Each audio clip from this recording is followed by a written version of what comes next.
gustaría empezar con una reflexión.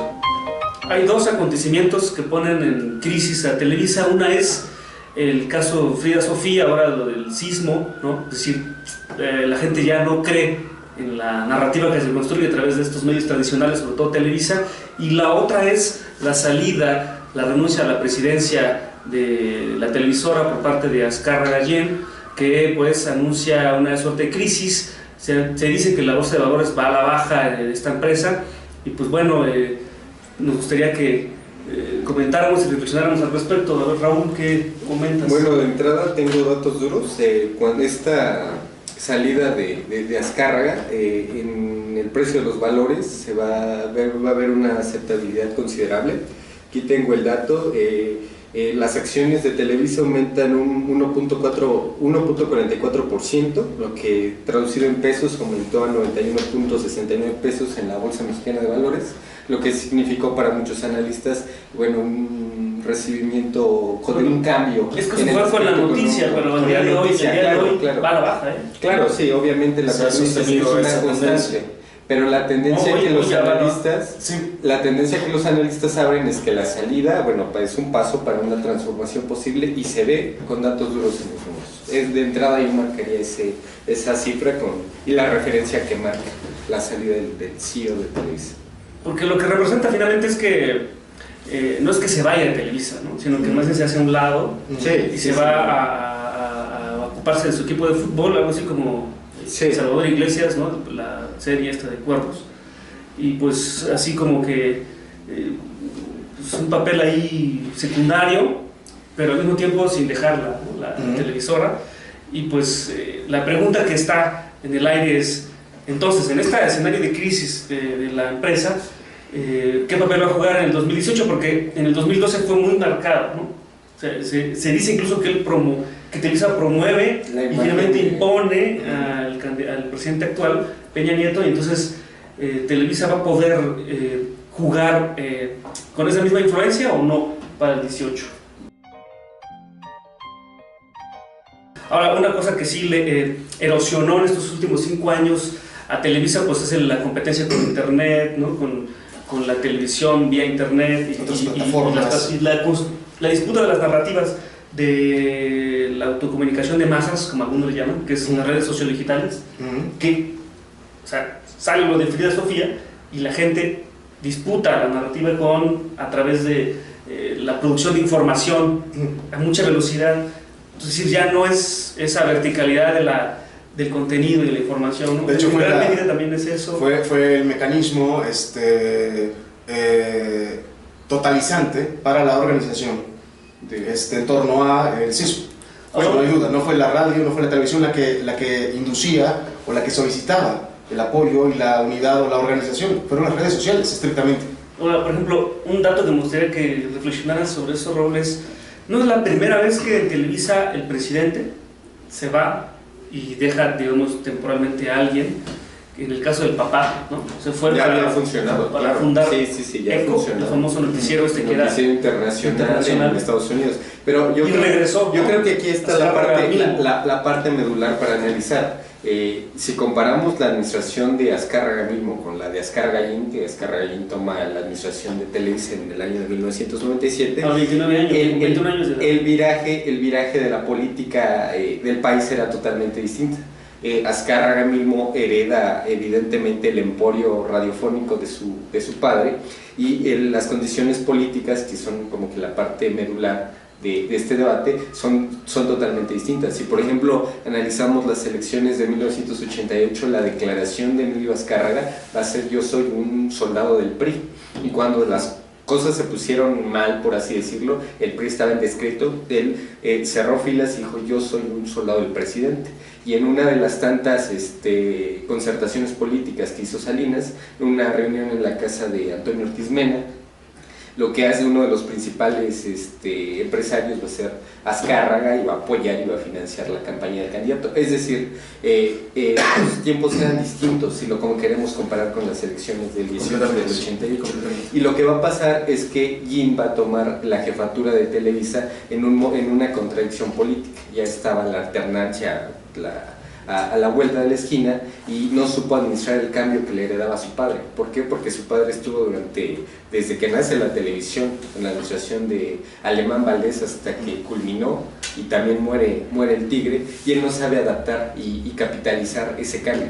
No se adapta a las condiciones neoliberales, políticas, culturales, lo que acabas de decir. Las nuevas exigencias en cuanto a las plataformas, los contenidos. Y lo que se ve aquí, yo sí creo lo que tú has dicho, o sea, el tigre dejó el puesto para hacer otras cosas como él lo acaba de decir, pero la más clara señal es que él es un incompetente al frente de Televisa. ¿Por qué? Porque él en una declaración que da al Universal dice, bueno, he tenido muchas juntas, he tenido juntas con el Grupo América, he tenido juntas para allá, juntas por acá, y yo no puedo con todo, dejo la administración a sus dos manos derechas, que es Bernardo Gómez y Alfonso de Angoitia, porque él no puede, y eso es una señal clara de que no se va para regresar, sino que se va para que la administración sea controlada. Pero se va a la presencia del consejo, ¿no? Claro, pues que deje Televisa. No deja Televisa, pero deja la parte importante, o sea, la parte importante que ahorita es... Pero el gran problema está que, digamos, tú te haces a un lado para que Televisa se renueve y refresque su imagen, pero si te dejas a los mismos que han estado también contigo desde hace 20 años y no eres capaz de mejorar tus contenidos, o sea, cambiar de productores, cambiar de contenido, contenidos, eso es lo que no ha entendido, no se entiende por parte de Televisa.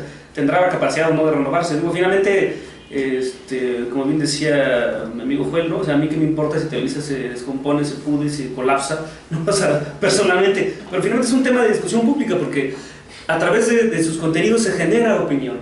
O sea, tiene que ver con un tema de responsabilidad social y pública, porque genera contenido, genera formas de pensamiento y mentalidades en la gente, ¿no? Claro, y si nos vamos a las formas de pensamiento hay que recordar que, bueno, no toda la población, la cobertura que da Televisa es amplia, pero la amplia gama de contenidos a las que cierta parte de la población tiene acceso, es decir, Netflix, Internet, es una minoría. No sé si estén de acuerdo con eso. Sí, en comparación, crecimiento. Claro, en comparación con el resto del país, lo que significa que Televisa todavía... Pero yo no dudaría que, por ejemplo, un gran sector de esto que se llama nueva audiencia, exige nuevos contenidos, se está yendo a otros lados. Y además está impulsando en gran medida parte de esta crisis de Televisa. Se dice que ha bajado 6, 7, hasta 10% de audiencia Televisa. Ahora, aunque bajara un 50% de audiencia, sigue siendo relevante lo que hacen por una razón. A veces no se entiende entre generar contenido y generar corriente de opinión. Por ejemplo, yo pongo un caso. En un país en el que no necesariamente todos tenemos una gran afición por la lectura, hay revistas que generan contenido ideológico, ¿no? Voy a mencionar dos: Letras Libres y Nexos. Son revistas que no la leen más de 5,000 personas, ¿no? A nivel nacional. Sin embargo, estas 5,000 personas son gente que tiene una influencia, ¿no? Si por ejemplo recuerdo alguna vez un caso que Aristegui lee un reportaje de Nexos, lo lleva a su noticiero, lo menciona en su noticiero. Esa gente que escucha su noticiero puede ser un profesor de una preparatoria. El profesor ve el noticiero, se lleva el contenido, lo lleva a su clase. En la clase, ¿no? el alumno se lleva el contenido y lo lleva a la hora de la cena con su familia. Es decir, esa familia en ese momento no leyó la revista Nexos, pero está enterada del contenido que se generó a partir de la revista Nexos. La corriente de opinión que se genera en torno a un contenido. Es decir, hablemos de 5 cosas, quizá como máximo, en cuanto a la generación de contenidos de Televisa. Telenovelas, caricaturas, programas de chismes, programas de noticias o noticiosos y películas. Que por años funcionó. Que por años pero hoy en día está desgastado, y lo que tú dices, los que crean contenido en Televisa no entienden que esa fórmula se está agotando, pero creo que también no están entendiendo que se está agotando porque todavía hay partes en donde funciona. Vuelvo a lo mismo, hay zonas en donde no hay acceso al internet, pero sí tienen capacidad de un televisor, en donde ese contenido todavía vende. Y creo que en esa gran medida es por eso que no hay una renovación estructural de contenidos, porque aún toda esa basura que producen todavía reditúa, claro. Reditúa, y quizá por eso es tan urgente poder apostar para el 18 y poder diversificar tu empresa una vez que estés dentro de un nuevo gobierno que ofrezca las facilidades, ¿no? Y aquí el gran... Si tienes que vender, si tienes que rematar, si tienes que diversificar, si tienes que modificar, sería evidentemente el próximo sexenio. Y el gran tema que yo creo que siempre está pendiente es una televisión, como lo fue en algún momento en Imevisión, ¿no? Estatal. Por ejemplo, Chávez en Sudamérica, ¿no? Planteó toda una alternativa de televisión regional, incluso regional y desde el Estado, ¿no? O sea, porque el Estado se preocupa más, o sea, tiene la posibilidad, con todos sus problemas que luego genera burocratización, de generar un contenido no necesariamente que tenga que ver con el mercado, ¿no? Sino de formación y de conciencia, que es el Canal 22. En algún tiempo fue un gran canal, ¿no? Y que intenta recuperarse ahora, el Canal 11, ¿sí? Que no estás pensando en lo que vende, ¿no? Que era la parte en cómo generar una conciencia, es decir, el otro contenido público. Pero bueno, ya estaremos más adelante. O en otros formatos, por ejemplo en radio, como es Radio Educación, por ejemplo, que está completamente distanciada de los intereses, por ejemplo, mercadológicos, o incluso gubernamentales. Claro, con una visión completamente crítica y que luego también cae en el problema de que, como no quieren competir, tampoco se esfuerzan mucho, ¿no?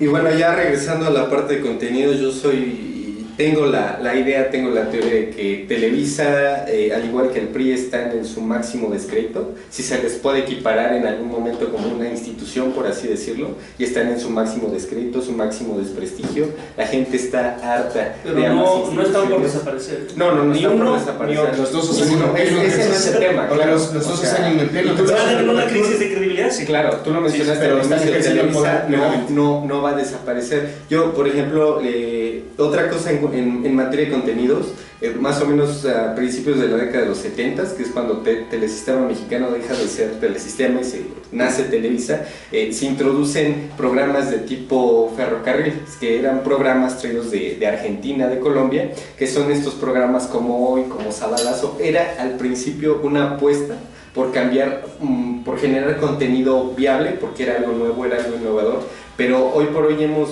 visto que